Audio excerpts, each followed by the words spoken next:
Well, the system has chosen. The system has chosen Dome to succeed Joe Biden as president of the United States of America. And let me pause on this for a moment before we go any further into this special.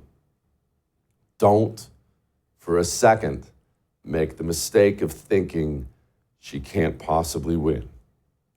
I know she's horrible.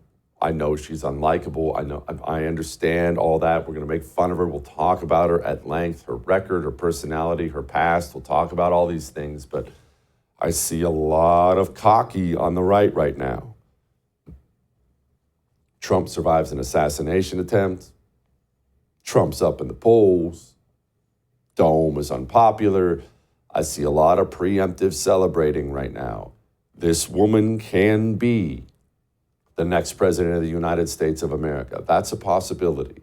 And look, obviously, as you know, if you've followed this show or anything for any length of time, you know that I've been talking about Dome for quite some time. Are you surprised to learn that Kamala Harris, if that's what she's going by, is like the worst boss in Washington and nasty to the people who work for her? It's the most predictable thing in the world, Tucker. Everybody watching you right now has worked for or worked with somebody who just has ambition just dripping off of their pores. And that's Kamala Harris. Those types of people will do anything to get ahead. They treat their bosses like crap. They treat their employees like crap. That's why she knifed Joe Biden in the debate with all that race nonsense. There was no need to do that. It's the same reason she cackles like a dead hyena every time she's asked an uncomfortable question. It's the same reason she started out her political career as Willie Brown's bratwurst bun. Kamala Harris will do anything to get ahead. Now, what was I saying there beyond the obvious inappropriate jokes? You cannot understand this woman and her belief system until you understand she doesn't have one. She is, I've made the half joke many times, but I'm not really joking. She should write a book, a biography, and title it Naked Ambition, because that's what she is. She is only ambition.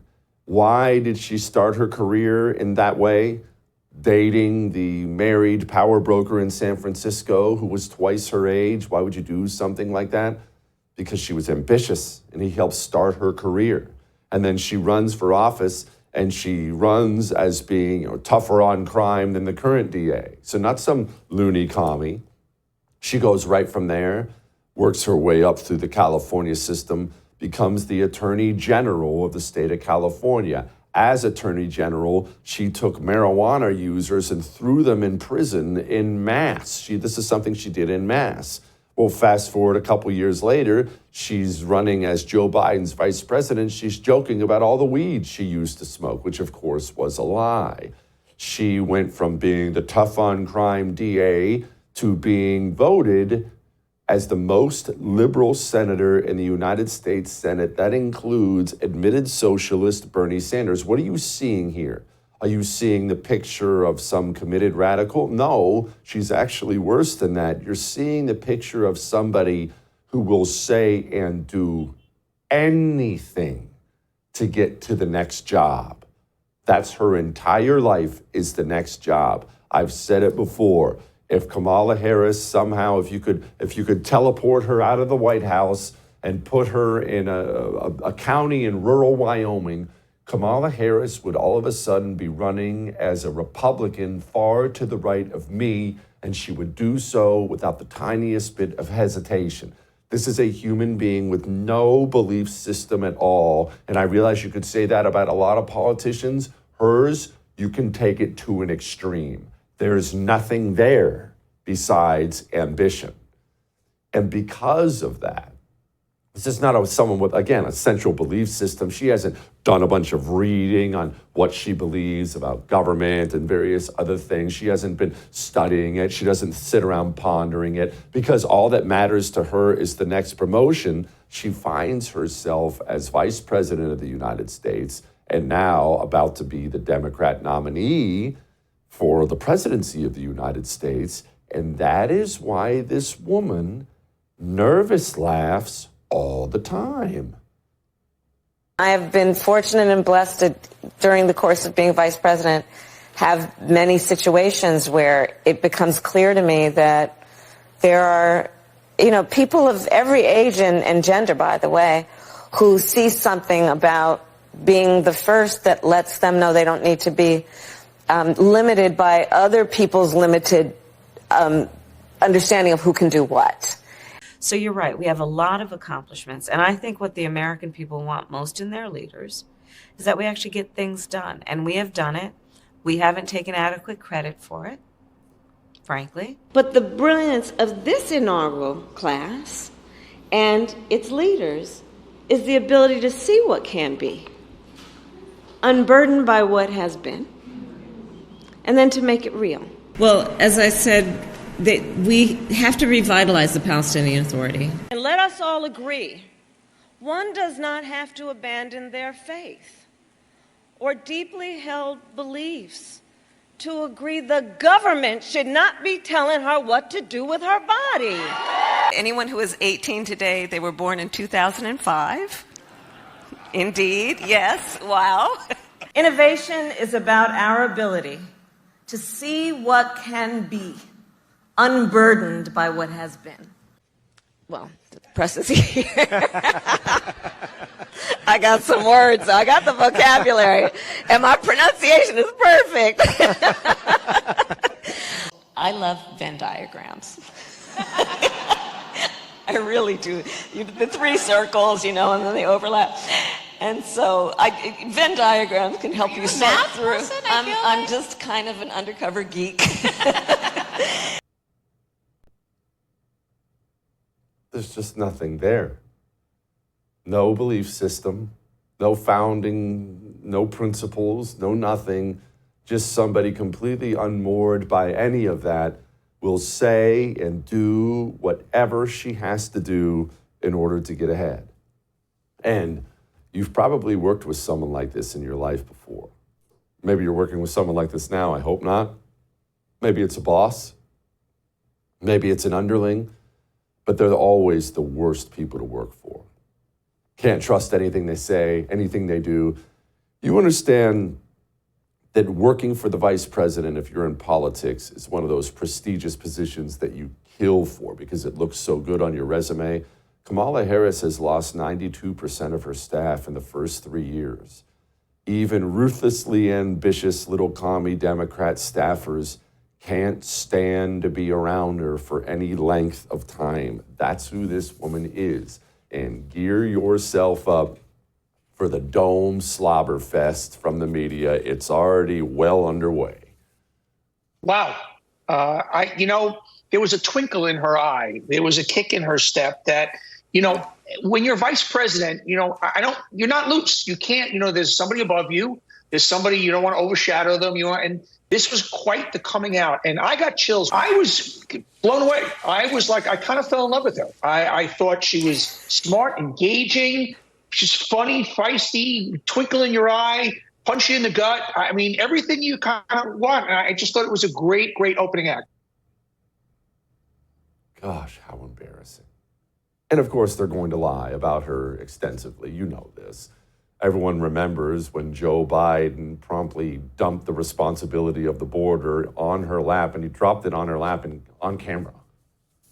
The vice president's agreed, among the multiple other things that have her leading, and I appreciate it, agreed to lead our diplomatic effort and work with those nations to accept the returnees and enhance migration enforcement at their borders. It's not her full responsibility and job, but she's leading the effort because I think the best thing to do is to put someone who, when he or she speaks, they don't have to wonder about, is that where the president is?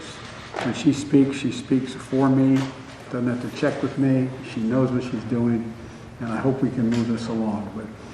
So, Madam Vice President, thank you. I gave you a tough job, and you're smiling. But there's no one better capable of trying to organize this. Well, thank you, Mr. President, and for having the confidence in me. And there's no question that this is a challenging situation. And of course, they're all saying that didn't happen now. Get ready for a whole lot of that. Anyway, Charlie Spiering, he wrote a book on this woman. We'll talk to him next.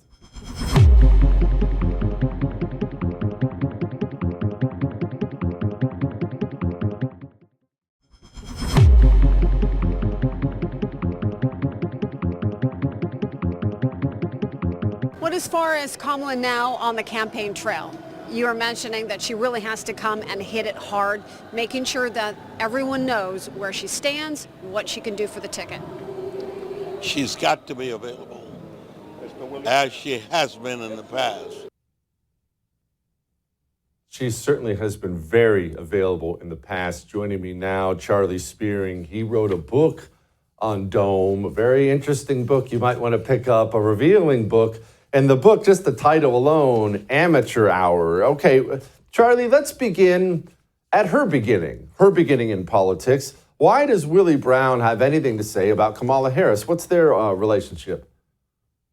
Yeah, Jesse, Willie Brown, he famously dated Kamala Harris when he was running for mayor of San Francisco. He was the most powerful man in California politics. And at the age of 60, he was looking for someone who would help him win the San Francisco mayor's race. Keep in mind, he's still married to his wife, Blanche, but she's been long estranged from, the couple has been long estranged from each other. Willie Brown's still paying some of her bills, but they never divorced. Flash forward to 1994 when Willie Brown meets Kamala Harris as a young Alameda County prosecutor, and they start dating just as he's running his campaign for mayor, and they hit it off well and run around to the most effective political events, the most fabulous parties and dinners, and she becomes the subject of gossip columns all around the city as he's running for mayor. Okay, now, for those of us who don't quite understand California and San Francisco politics, could you maybe explain to me, Charlie, how that didn't sink his career or campaign, or hers? That would be a scandal, I would assume, in most of America. Yeah, it was very interesting because most people were just looking for Willie Brown to settle down with one woman. He had the reputation of being a playboy, having a different girl on his arm every time he appeared in public or disappeared from public into his home. And so for him, San Francisco, a very progressive place, they saw Kamala Harris as an asset to Brown's campaign because he was. The gossip column specifically commented on how it was good that Willie Brown was spending time with an adult woman. So that's kind of the low bar that San Francisco politics has. Okay, let's fast forward through Kamala's sordid past and let's focus on her time as a prosecutor, because that really was where she cut her teeth early on. Was she some commie quack? What kind of a prosecutor was this woman? Yeah, it's very interesting. When she ran for her first elected office with the support and some financial backing from her former boyfriend, she made the case, San Francisco was struggling with, crime, drug use, prostitution in the streets. They were not happy with this progressive prosecutor that they had elected, whose name was Terrence Hallinan. Kamala Harris ran for office as kind of this, a little more centrist. She got on the steps of the Justice Building and demanded that Terrence Hallinan do more for women, do more for minorities who are being killed in the streets under his rule. So she famously, her slogan was like, let's not be soft on crime or tough on crime, but let's be smart on crime. Well, after she won her election, smart on crime turned out to be a little more like being smart for Kamala Harris and smart on politics. Just like we see with progressive prosecutors today who are just dropping charges without going to court on, seemingly lock-proof cases. Kamala Harris kind of started doing that, making her crime numbers look better when she didn't prosecute the amount of cases that were presented to her office. Okay, so explain this to me. She's not running as a hardcore lefty prosecutor, and she gets elected AG of California, and she famously was chucking people in prison for marijuana offenses. Right. But then she gets elected to the United States Senate, and she's, in 2019, voted the most liberal senator, further to the left than Bernie Sanders. What happened there? Did she have some kind of come to, I guess it wouldn't be Jesus, come to the devil, whatever these commies worship? Well, it was no mistake that she moved hard left as soon as she was elected to the Senate, and she clearly wanted to compete with Bernie Sanders on the presidential campaign trail. She thought that if she could get as close as she could to Bernie Sanders with none of the, old man Vermont weirdness, that voters would rally behind her campaign and that the young progressive left would really lift her up. And so she perfectly positioned herself with, bright shining stars at the time like AOC to tout stuff like the Green New Deal and ending private insurance and creating Medicare for all and allowing illegals into the country. That was a big part of her presidential campaign that, as we know now, kind of fell with a giant flop. Yeah, it fell with a giant flop, and her time as VP has been a giant flop, as everyone knows. But I want to focus on something. The story came out today, but it's something that's been out there. I've talked about it before in the past. Her staff turnover as VP, 92% of her staff let go in just the first 3 years. Now, Charlie, you're a political animal, as I am, as everyone who's watching this is. If you're a political staffer, working for the vice president is a nice little notch on the belt and certainly a stepping stone, a good one to getting someplace even more prominent. Why would you leave instead of sticking around with this woman? Why so much turnover? Yeah, she had the reputation, even in the Senate, of being a tough boss. Sources told me stories about how she would frequently curse out her staffers, her low-level staffers every time there was a problem. But she'd even turn her fire towards staffers of the opposite party when she was annoyed or frustrated with them in certain rooms of the Senate. This only continued. As vice president, the same thing. Her staff quit in droves. Democrats and Washington staffers are pretty smart. Once they see that they're in a dead-end job, they have no problem leaving for greener pastures, even though, you would think the vice president's office is a pretty solid place to sort of leverage your career. In this case, it was a dead end, and that's why so many staffers just believed that the pain was not worth it. Charlie, what do you make of the laughing that she gets a bunch of crap for, from myself included? The laughing, the awkwardness. She seems like a woman who's a teenage girl trying to figure out who she is. But this woman is either 60 or closing in on 60. She's up there. I don't know that I've ever seen a woman of that age less comfortable in her skin than Kamala Harris. What do you make of that? Right. It's not unusual for a politician to have an awkward laugh. If they had a great laugh, they'd probably be in Hollywood. But in this case, Kamala Harris, it's about how Kamala Harris uses her laugh, right? There's times when she uses her laugh to ward off tough questions. When reporters ask her tough questions, she laughs and keeps moving. When she comes when she's in the middle of a difficult interview, she'll try to laugh off any questions and act clueless as if she has no idea what they're talking about. And these are the kind of moments that have gone viral for all the wrong reasons. Yeah, no doubt.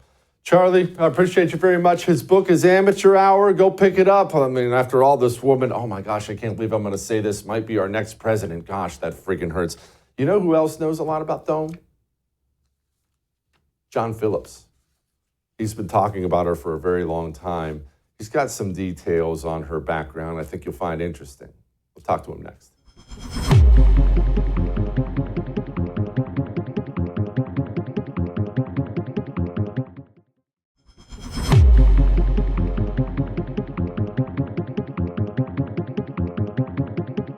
I can imagine what can be and be unburdened by what has been.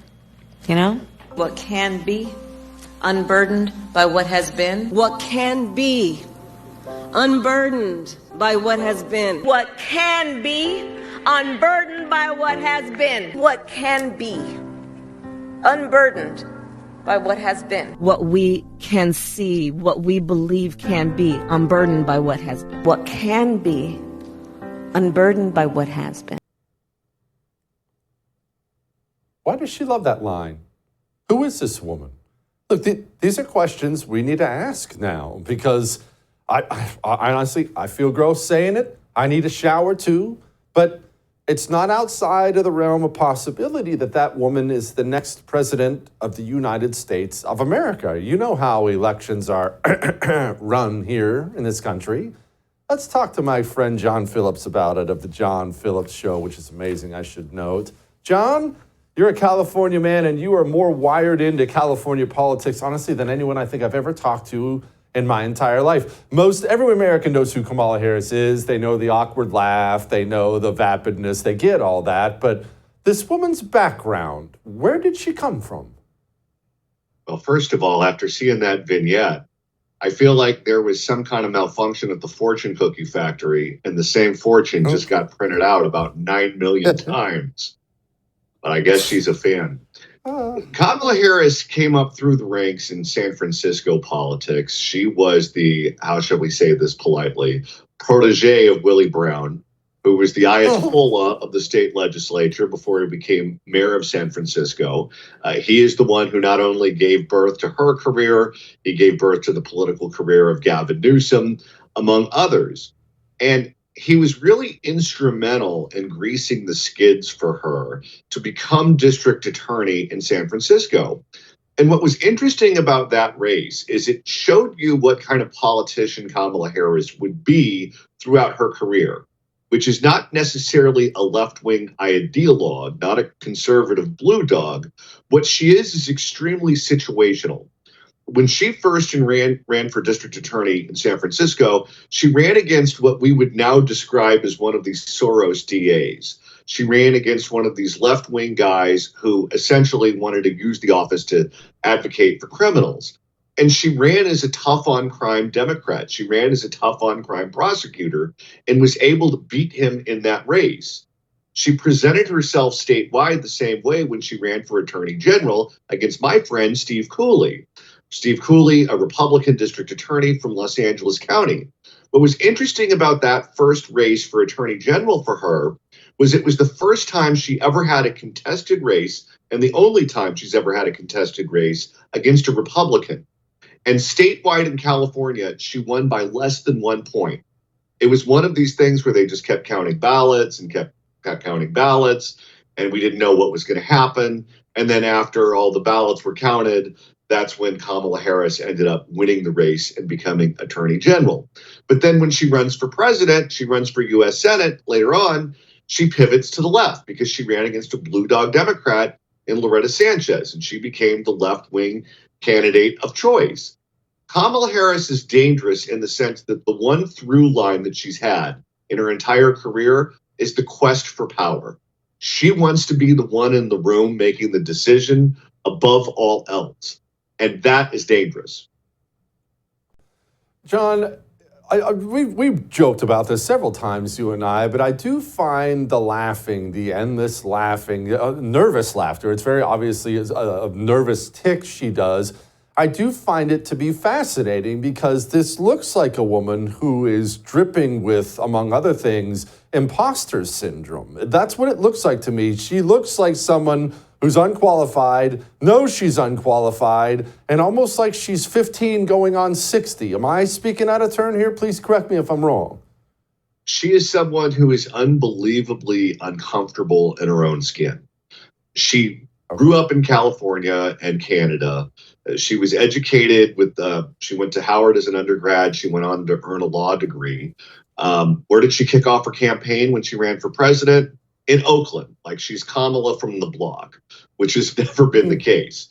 She goes on The Breakfast Club and she talks about listening to Tupac and smoking weed. Well, the years that she was talking about listening to Tupac, he wasn't even putting any music out. So she wanted to go on that program and show them that she had street cred. And that is Kamala in a nutshell. I don't know if you were a fan of the Andy Griffith Show. I used to watch TBS as a kid. And there was one episode where, you had this guy who just showed up to town and he knew Andy and he knew Barney and he knew Aunt Bee and he knew all about their histories. And no one knew who the guy was. And they all felt like they were being rude and they were being really disrespectful by not knowing who the person was themselves. And then at some point, one talks to another and they realize no one in town knows who this person is.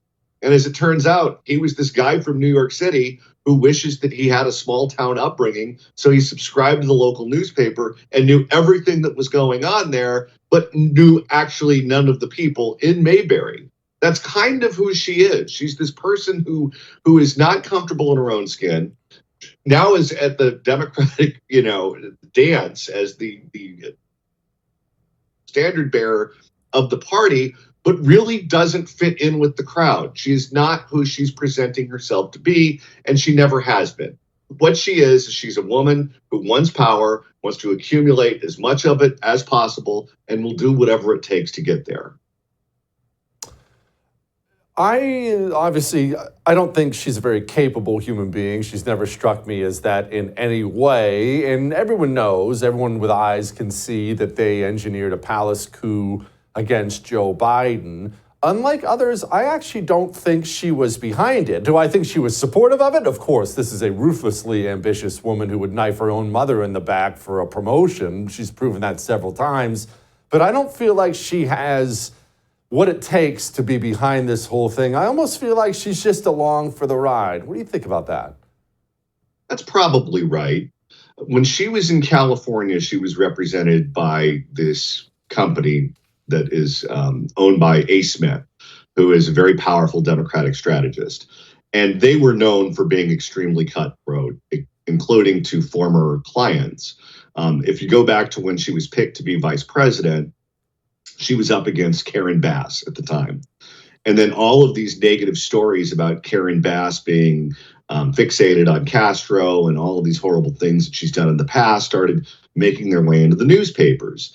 And it was Kamala's team that was putting all of those negative stories to eliminate Karen Bass as the competition, so Kamala would be last man standing.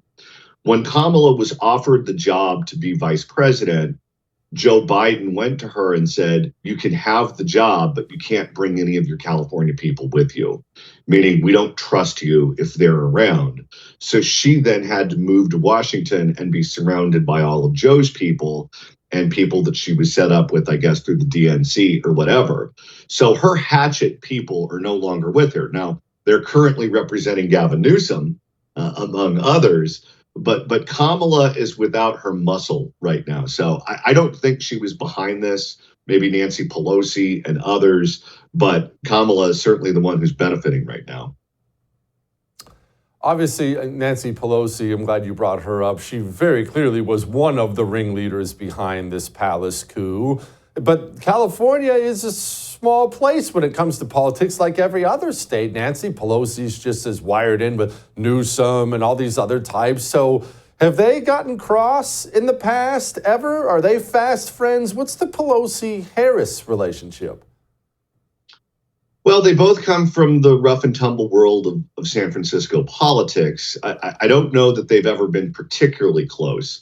Pelosi was close to Dianne Feinstein. They were neighbors in San Francisco. And that was one of the reasons that she was so defensive of Dianne Feinstein when Democrats were trying to get her to resign from office. I think Pelosi's motivation for doing what she did had more to do with keeping the White House. She thought Joe was going to lose. And that's why she put the horse's head in his bed and sent old Joe off to the glue factory. If it weren't for that, I don't think Nancy would have done what she did. But to her, just being the good soldier and taking the L was something she was not interested in. Gosh, I love Pelosi so much. I would kill to have even one of her. Just one of her. John Phillips, my friend, as always, thank you, brother. I appreciate you. Thanks for having me. Look, I know you get mad when I say it, but I love Nancy Pelosi. And I know she's horrible. But daggone. You want to talk about somebody who's interested in winning. Why can't we have that in the GOP? Anyway, Lighten the Mood is coming, but Jennifer Van Laar is going to join us next.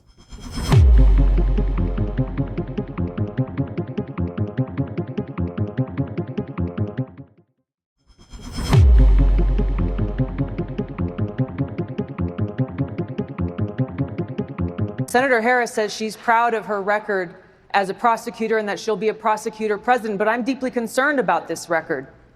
There are too many examples to cite, but she put over 1,500 people in jail for marijuana violations and then laughed about it when she was asked if she ever smoked marijuana. She blocked evidence. That would have freed an innocent man from death row until the courts forced her to do so. She kept people in prison beyond their sentences to use them as cheap labor for the state of California. And she fought to keep cash bail system in place that impacts poor people in the worst kind of way. Oh, I remember that like it was yesterday. Gosh, that was masterful. Joining me now, the managing editor of thegreatredstate.com, Jennifer Van Laar. She has been taking scalps from the Democrat Party for quite some time now. And first, you know what, Jennifer, I want to focus on this cheap labor portion of this, because this went by a lot of people, went over a lot of people's heads. What was she talking about there? What did Dome do? So Kamala was the attorney general. There were some prisoner lawsuits at the time about jail overcrowding in California. And the jails were so overcrowded that the Supreme Court ruled that those conditions constituted cruel and unusual punishment and ordered California to do something about it. Now, they could have built more prisons, for example, or they could have let people out, which I'm personally against letting them out early. But she did neither of them. And she argued, her DOJ argued in a brief that they needed these prisoners to be there because they used them to fight wildfires. And they also used them within the jails to do things like work in the cafeteria, but they particularly argued about having them fight fires. So Kamala wanted to keep these prisoners there because they were cheap labor and they were paid something like $1 an hour, some of them 25 cents an hour, depending on their level. And she wanted them to fight fires instead of, the state actually hiring firefighters to do that job. So her wanting to do that was just an eye-raising thing. And then when it was called to her attention, she wasn't even aware that they were doing that, she says. She said she'd have to go back and read the brief. She didn't know why they would argue that. So either way, she's a terrible manager. I want to talk about what she did with the Catholic Church, because this seems to be a theme with the Democrat Party now, especially with all the Democrats they've packed in the FBI. They have a real axe to grind with the Catholic Church, and Dome's been doing this for a while. What'd she do? She's protecting pedophile priests and going out of her way to do so. There was a cardinal who was an archbishop at the time of San Francisco that would protect all of these pedophile priests. They think in San Francisco there were 40 documented pedophile priests that they had records of going back 80 years. Now, obviously, this one cardinal was not there 80 years to do it, but it says something that they were keeping records of this counseling that they had to do for these pedophile priests. One of the priests that was protected was accused of molesting 24 boys over a 2-decade time frame. And Kamala had all of these records from her predecessor, who was her former boss, who she beat for election. And the statute of limitations had run out for criminal prosecution. And these victims wanted to sue civilly and were asking for the records. And she refused, saying that it wasn't part of the Public Records Act and that she didn't have to reply. And press organizations even sued for them. She also said, no, I don't have to give you that. And then other lawyers who are involved in press freedom lawsuits looked at that and said, no, she has no legal basis for refusing to give these records. So after she became part of the Senate, Javier Becerra became Attorney General. He started an investigation into the Catholic Church statewide and what they were doing to protect these pedophile priests. We still don't know anything that's happening with that, because then Becerra went on to the federal government when Biden took office, and we have a new Attorney General, Rob Bonta, who also won't say what's happening. So it's a systemic thing that these Democrats are doing. Yeah, okay. Let's talk about the weird turbo freak pronoun thing that Dome has been on camera doing. Well, here she is a bunch of times. Good afternoon. I want to welcome these leaders for coming in to have this very important discussion about some of the most pressing issues of our time. I am Kamala Harris. My pronouns are she and her. I am a woman sitting at the table wearing a blue suit. And surely that's not going to play nationally, right? Like that's not going to play nationally, right? I mean, apparently she is all in on it, at least within her office, though. She doesn't see much of an issue with the he, hims harassing the she, hers. She just lets that go right on. She had one guy that was one of her top lieutenants that put his printer underneath his desk. This is when she was Attorney General. And then would ask a female subordinate to come in and retrieve documents from the printer. So she would have to bend over in front of him to get the papers out of the printer. What? And Kamala defended that. So, okay, so she has a history of covering up sexual harassment claims on top of everything else?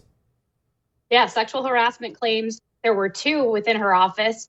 And then the time, it depends, if you're on Kamala's side on things, then she'll defend you. The second she thinks you're not, then she just utilizes every bit of power that she has to go after you. So one guy that spoke up for women in the office, he got ostracized, and the hostile work environment thing that, I usually laugh at those kind of things, but in this case, it was true. They created such a hostile work environment. That guy ended up getting, I think, $600,000 in a lawsuit settlement. Okay, I want to talk about an interesting endorsement I have found that came out right away. The Alex Soros, the Soros family endorsement. Immediately when Dome was selected by the system to replace Joe Biden, Soros came out and backed her. Is there some kind of a history there we need to know about? There is. And the history includes Kamala Harris, George Gascon, and Gavin Newsom, 3 of the worst elected officials that California has ever produced. And that's saying a lot because we have a lot of terrible elected officials. So Kamala and Gavin were kind of in charge of San Francisco at the time that Gascon was brought over to be police chief first, and Kamala was DA. When she became Attorney General, Newsom engineered Gascon to become San Francisco DA, and that was right at the same time that he and George Soros were starting the Progressive Prosecutor Project, which we've seen how that's borne fruit across the country with all of these Soros DAs. So Kamala was a big part of that too, and they cited at the time Kamala's chops in criminal justice reform, or what they call reform, doing the kinds of things that they like. But I guess they must have just not cared that she later went on to try to use prisoners as slave labor. I don't see them being down with that. But she was very much in with the whole Soros crowd with this whole plan and plot started around 2010, 2011, 2012. This whole plot to completely destroy our country through letting criminals roam the streets. Okay, you've done a bunch of digging into her covering up Joe Biden's mental decline. What role did she have in all this? Well, Kamala, she comes across as dumb, and in some ways she is, but she's also very manipulative and cunning. And she knew that if she played the good role here and let everything go as it did, she would be in this exact position she's in, where they feel like she's been the good soldier. So she's being rewarded with being president. This woman who couldn't even get through to the first primary. She hasn't even won a statewide election against a Republican in California. When she ran for Senate, it was a Democrat versus Democrat race. And so she really hasn't won much of anything, and yet she could be our next president. It is astounding to me that somebody with such a thin resume of accomplishments is right there. But look, honestly, given the Democrat machine we've seen, I don't rule her out, Jennifer. I don't. I think we're getting way too ahead of our skis here.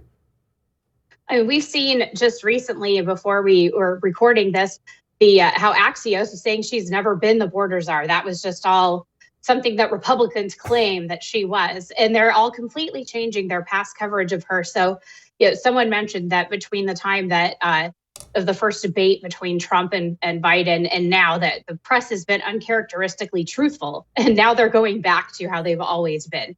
So they're going to present a united front between now and November. No doubt. Jennifer, thank you. I appreciate it. All right. We have final thoughts. Next.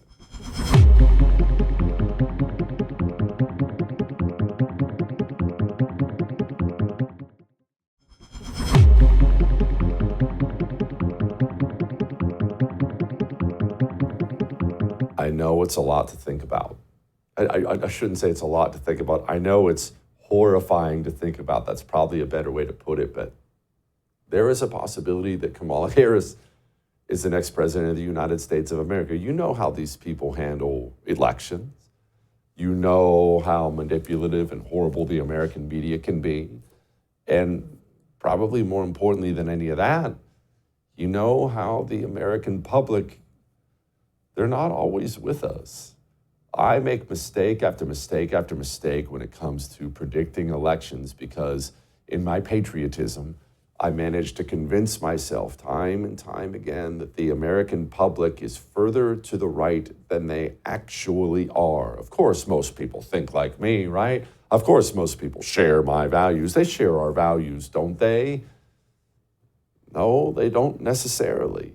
Many of them do not, and that number that do not, that number is increasing day after day after day after day.